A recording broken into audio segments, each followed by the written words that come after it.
This short and simple class is a tour of our studio and of our video editing workflow. When I say we, I'm Julia, my partner Callum is a speaker on the subject of artificial intelligence, and I teach interior design online. So we have very different subjects, but we both agree that our modest setup here allows us to film and edit in a very efficient way. The reason I'm starting the run-through with the teleprompter is because it was probably the biggest game changer for me as part of the video making process. When you put me in front of a camera, I freeze. I'm happy in front of 100 people, but I cannot perform alone in a room with a camera. Now, I'm hoping that this might change over time, but actually now it feels like it doesn't really matter. BT, before teleprompter, filming and editing took 5 times as long, and my videos just ended up full of cuts. So the teleprompter makes filming and editing so fast and easy, but you do need to practice, and I've got some advice around delivery which I'll give you later on. First of all, I want to look at the technical considerations.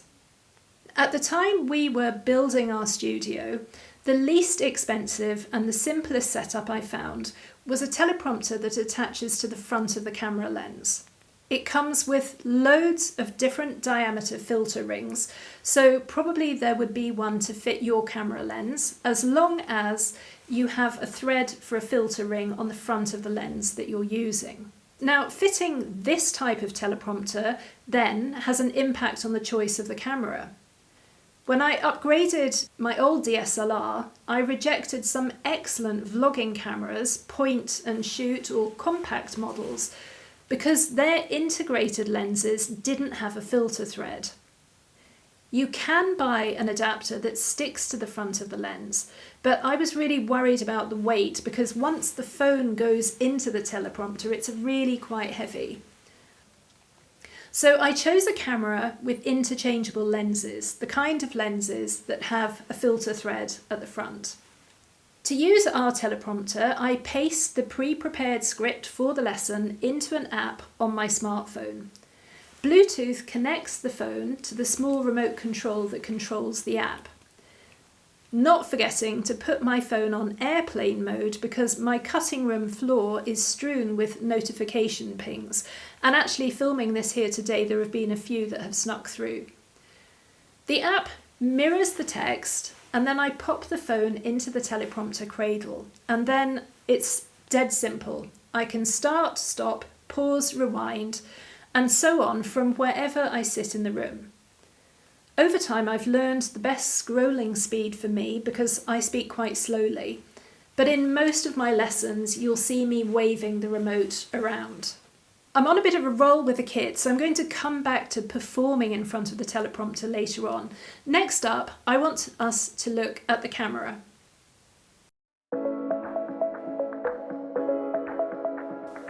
Well, as I've said, the decision to work with a teleprompter drove my choice of camera, but there were other considerations as well. For example, Skillshare's requirement that video be minimum 1080p. I also wanted a minimum speed for filming of 30 frames per second, and that's so that I can move my hands around and still look like I've got fingers. So my camera can film in 4K at 25 to 30 frames per second, and I think that that's a good level of future-proofing. However, I do choose to film at the Skillshare minimum, the 1080p and 30 frames per second. I think it's good enough, and if I was to film at higher resolution, I'd need to buy even more storage space for the huge files I'd be making. And I guess that my editing software and my laptop might also struggle to keep up, and at the moment this just isn't a problem. Now, I also looked for a camera that had a microphone jack. I didn't want to rely on the built-in mic, as the camera is a good distance away. Also, we're digital nomads. I end up filming in lots of different locations with very different acoustics. And I felt like I paid my dues syncing audio and video manually in editing software as part of previous setups.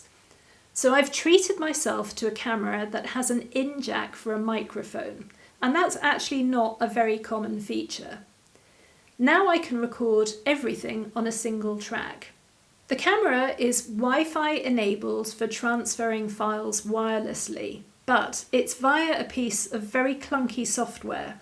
So I record on an SD card, I pop it out, and I put it into an SD card reader that I also had to buy as an extra because there's no card reader in my laptop.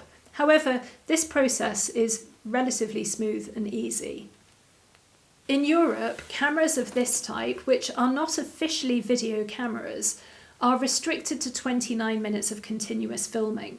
That's absolutely fine for me, but it's really worth knowing about this in advance.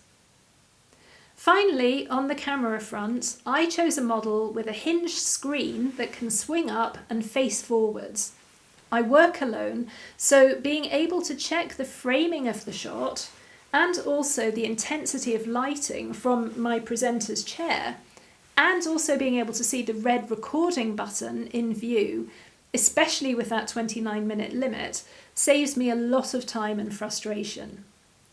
And obviously I have spare SD cards and spare camera batteries and a spare battery for the teleprompter remote. Now let's go and look at some of the other kit that we have in the studio.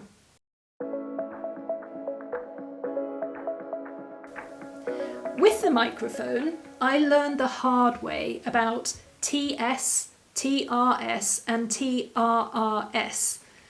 Those were a few extremely frustrating weeks. I live up a mountain, there aren't any tech shops, and deliveries don't come daily. Now I know that your jack and the socket that you plug into have to match. Now you can buy adapters, so if, like me, you plug your mic in and it looks like it doesn't work, then maybe an adapter is what you need. My laptop and my mic match, the camera socket and my mic don't. Now I mentioned the mic, it's a lapel mic, aka a lavalier mic, but actually I never wear it. So instead it's pinned to a prop as close to my face as I can get it because I'm a wriggler. I can't sit still, especially when I'm on the wrong end of a camera.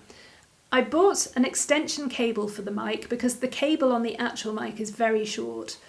A next stage development could be to go wireless with this, but that wouldn't solve the problem with wriggling. I think the sound quality is just about good enough, but this setup really wins on storage space, given that our studio spends a lot of time in a suitcase. And also this mic doesn't need its own power source, which some better quality microphones might do.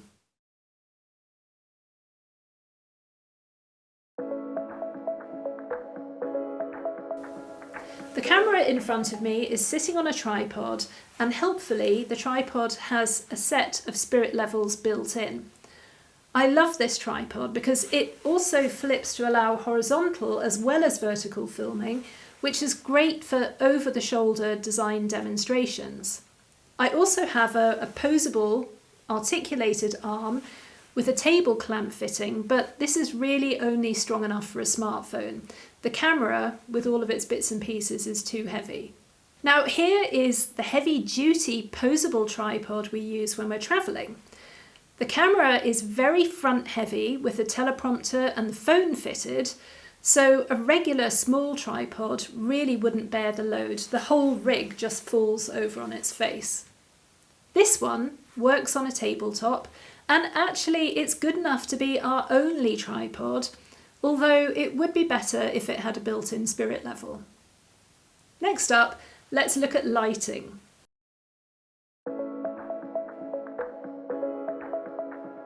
I'm filming in our bedroom, and at the moment the best solution we found is to get the room as dark as possible and then film under artificial light.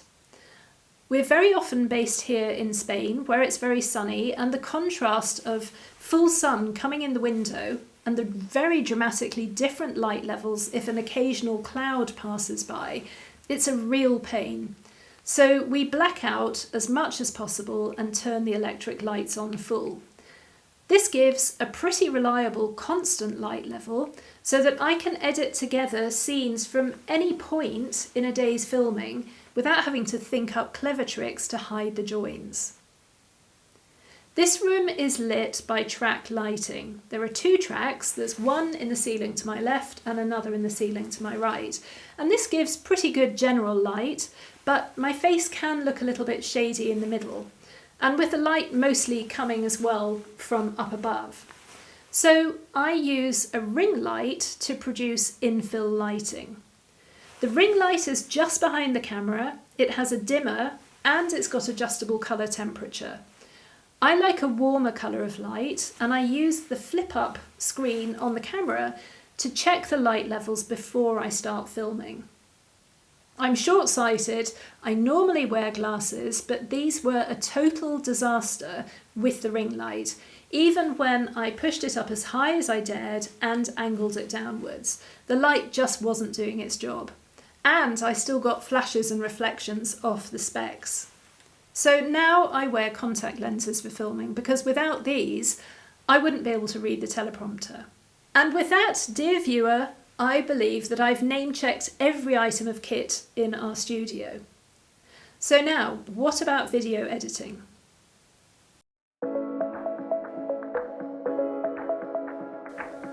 I've been filming and editing videos for many years, and I used to use Camtasia, which did the job fine and was really intuitive to learn. It doesn't have too many buttons.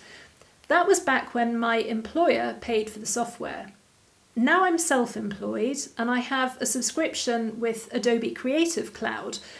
Along with Premiere Pro, which I use for video editing, I also use InDesign and Photoshop, and I really cannot justify having a separate subscription for Camtasia. I hate Premiere Pro, mostly love, but blimey, did they ever hide functions in the weirdest places. It's an incredibly powerful piece of software. I was self-taught on Camtasia, but I had to take a course to learn Premiere Pro. And a big shout out to online teacher Daniel Waterscott for getting me started. And with the teleprompter, editing is just so much easier. So what are the ongoing challenges?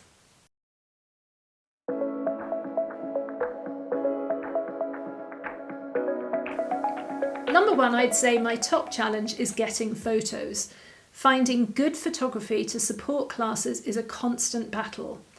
I teach interior design, and a good interior design photo, the sort that people expect to see hundreds of in a long class, each photo can cost hundreds of dollars.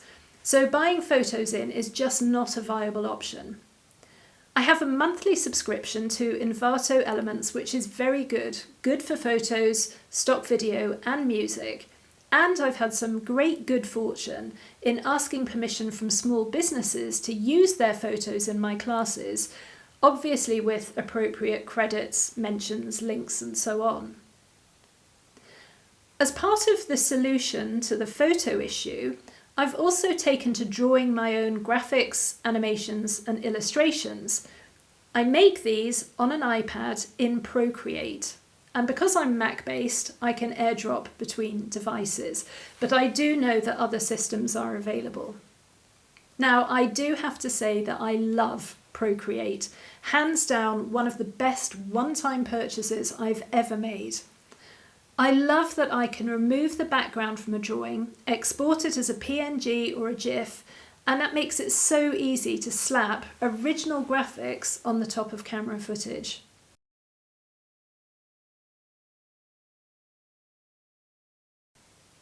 Which brings me to the final major challenge, which is presentation style. Now, I'm still learning how to deliver materials to a camera, and I know that I need to refine this, but here's what I've picked up so far. It seems to me that there is almost no connection between what presenting feels like on the inside and what I look like on the outside. Speaking to you here today, I'm pushing the words out with 3 times the energy I feel should be necessary, and I'm smiling a crazy amount. I watched a great online video on teleprompter delivery by Amanda Horvath, and I think she's responsible for some or all of the following advice. Firstly, make practice videos where you ham it up like crazy, seriously over-energetic and amped up performances. Then watch these back to see what your energy levels really look like on screen. And ask friends for feedback too. Learn the difference between how things feel and how things look. Number 2, occasionally try to look away from the teleprompter. Now this can feel like closing your eyes when you're on a high wire, but you get used to it. It looks so much more natural if you look around from time to time. And when I can, I also try to look through the black mirror of the teleprompter and directly into the eye of the lens. And I try to hold the gaze. And that gives me space around the beginning and the end of a delivery to make an edit or a cut. Never sit down and launch straight into talking. Be kind to the person who edits your footage. Pause and leave editing gaps. And then there's the script, my third point. The great thing about working with a teleprompter is that you get to plan meticulously. You can plan the structure of your class as a skeleton, you can identify the individual lessons, you can write and rewrite the script for each lesson to deliver materials in the clearest, most concise way possible. Now, I have a very bad habit of writing as though I'm writing a textbook, when in fact I should be writing like I'm chatting to a friend. You're and you'll and I'm and I've are so much better than you are and you will, etc., etc.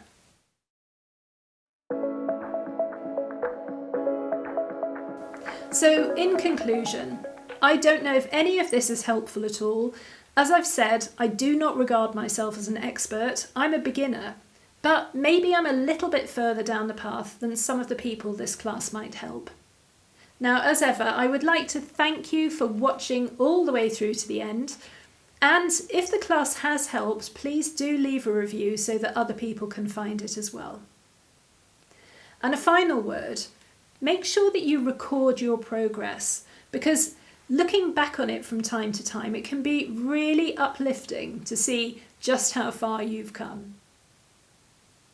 I want to make it clear that I've got no commercial relationship with any manufacturer or supplier mentioned or shown in this class, and I am definitely not recommending any particular makes or models.